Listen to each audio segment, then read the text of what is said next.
சென்னை புழல் புனித அந்தோணியார் ஆலயத்தின் 54வது ஆண்டு திருவிழாவை முன்னிட்டு தேர்பவனி நடைபெற்றது. புனித அந்தோணியார் ஆலய திருவிழா கடந்த 10 நாட்களாக நடைபெற்று வருகிறது. இந்நிலையில் 9வது நாளில் தேர்பவனி நடைபெற்றது. ஆலயத்தில் இருந்து புறப்பட்ட தேர் சுமார் 7 கிலோமீட்டர் தூரத்திற்கு பவனியாக சென்று மீண்டும் ஆலயத்தை வந்தடைந்தது. அப்போது அப்பகுதியில் உள்ள அனைத்து மதத்தை சார்ந்த மக்களும் புனித அந்தோணியாரை வழிபட்டு ஆசி பெற்றனர். இறுதியாக ஆலயம் வந்தடைந்த தேர்பவனி கூட்டு திருப்பலியுடன் நிறைவேற்றது.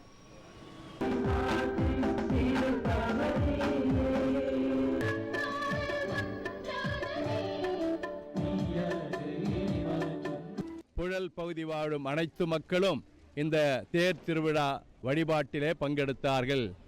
ஏறக்குறைய 1000 பேர் வழிபாட்டிலே பங்கெடுத்து சிறப்பாக ஜெபித்தார்கள். இதோ நீங்கள் பார்ப்பது போல எனக்கு பின்னால் புனித அந்தோணியாருடைய தேர் நிற்கின்றது. கோடி அற்புதர் புனித அந்தோணியார். நாம் கேட்பதை தட்டாமல் இறைவனிடமிருந்து பெற்றுக் கொடுப்பவர்.